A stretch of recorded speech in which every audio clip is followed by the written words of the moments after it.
He is a genius. He is a billionaire. He is a playboy. He is a philanthropist. He is Iron Man. What's up, guys? Cam here, coming at you with another movie review. I am continuing on with Marvel Month, and I am bringing you Iron Man 3. Now, this movie takes place just a little bit after the events of the Avengers, and it's about Tony Stark having to find a way to stop a big bad terrorist known as the Mandarin. Now, I had heard mixed things about this movie. Some people say that they really loved it because it showed a more human side to Tony Stark. Others say that they really didn't like it because it didn't have a whole lot of Iron Man.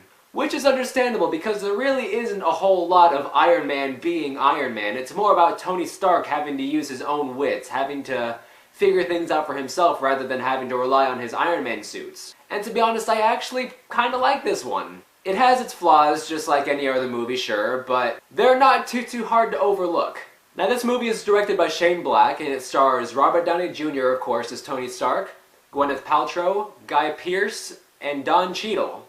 Now let's start with the acting of this movie. Of course, it's Robert Downey Jr. What can you expect? Nobody else can play Iron Man like Robert Downey Jr. does. As soon as you hear the words Iron Man, the first thing that you think of is Robert Downey Jr. giving his hilarious one-liners, his attitude, his narcissism, of course. Everything about Iron Man's personality is perfectly portrayed by Robert Downey Jr. Don Cheadle returns as War Machine, or in this movie as he's called Iron Patriot, and he's good, of course, you know, no complaints there.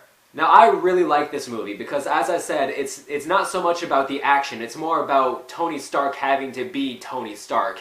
It's more about him having to figure things out and use his own wit and his own smarts to be able to overcome the obstacles that are thrown at him. And some people might not like that. Some people might find this movie a little bit boring. They might think that it drags on just a little bit too much without any real action. And that's perfectly understandable. You know, I can understand that viewpoint. However, I kind of disagree with it because I prefer the more human side to Tony Stark. I prefer seeing him be him. I prefer seeing him do what he has to do without having to rely on his Iron Man suit. And honestly, I think it's great to watch because it's not something you've really ever seen with Tony Stark's character. He always has a new Iron Man suit to use, he's always got his machines to help him, he's always got Jarvis to help him, but in this movie he doesn't always have that. In fact, for the entirety of the second act and most of the third act, he doesn't have a suit at all, really. Now, how does the plot hold up? The plot is good.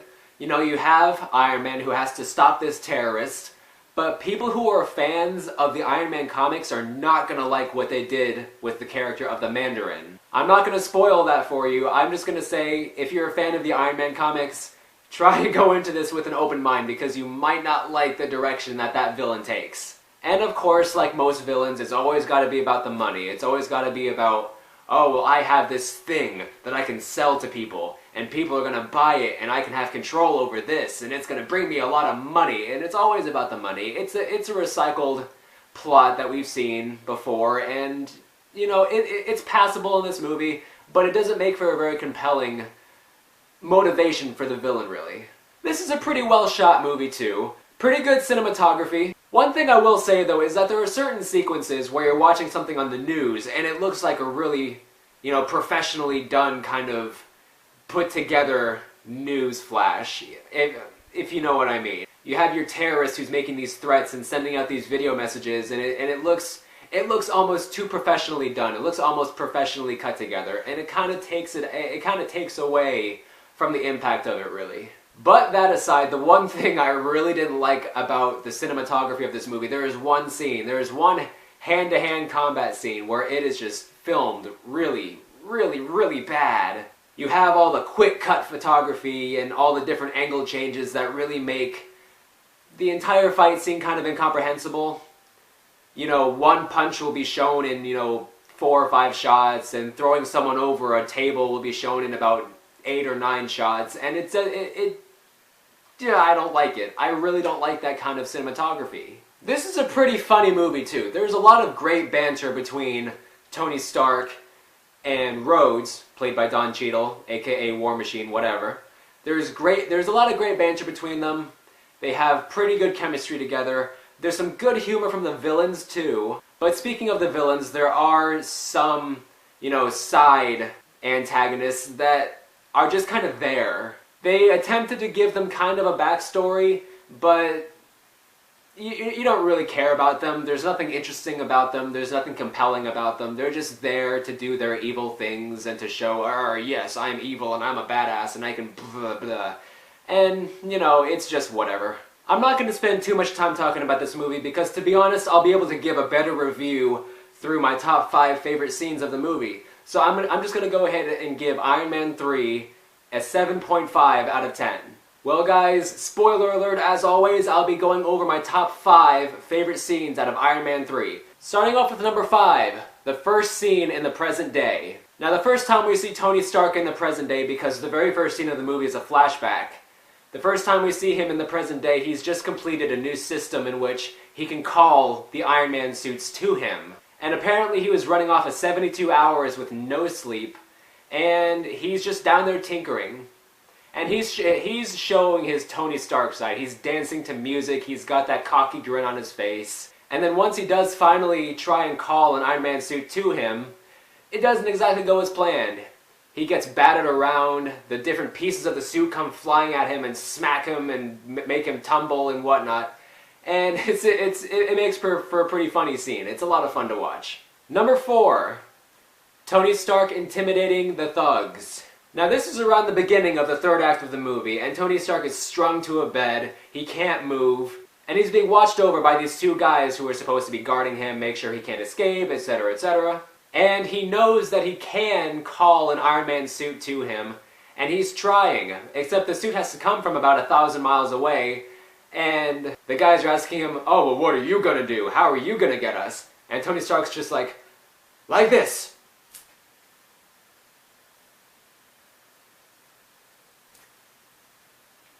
And it takes a while, and the pieces come in one piece at a time, and luckily the first part that comes to him is one of his hands, and he's able to blow them away, and he's able to use the Iron Man hand to get himself out of his restraints. And as he's going around this facility, he's beating the crap out of people, blowing people away, and the very last guy who tries to stop him, he just drops his gun and says, hey man, I don't even like working here, these people are weird.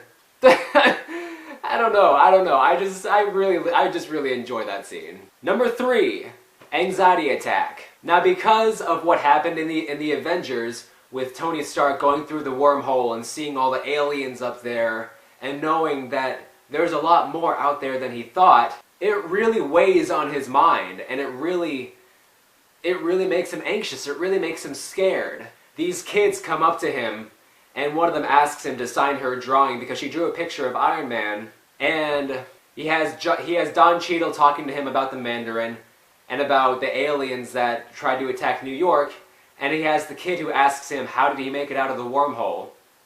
And as he's signing, he breaks the crayon he's signing with, and I think it's a very well done scene whenever he puts his face in his hand. Don Cheadle asks him what's wrong, and he says, I broke the crayon. And then when the kid asks him how he got out of the wormhole, he gets up and stumbles out. He's hyperventilating, he can't breathe, he gets into his suit, and he thinks he's been poisoned, he thinks that maybe there's something wrong with his heart. And Jarvis says to him, no dude, you're suffering an anxiety attack. And he says, an anxiety attack? Me? It's the first really, really vulnerable side that we've ever seen to Iron Man, and I think that scene was executed very, very well. Number 2, I can't sleep. Now this scene comes before scene number 3, and it kind of goes hand in hand with it, because it lends itself into, yes, there's aliens out there, and yes, they want to attack the Earth, and blah blah blah. And Tony Stark doesn't know what to do with himself. He's anxious, that shit makes him very, very scared, he can't sleep at night, and so he goes down and tinkers and he makes new Iron Man suits, like, every day. And whenever he finally opens up to Pepper, who was played by Gwyneth Paltrow, he says, look, I can't sleep.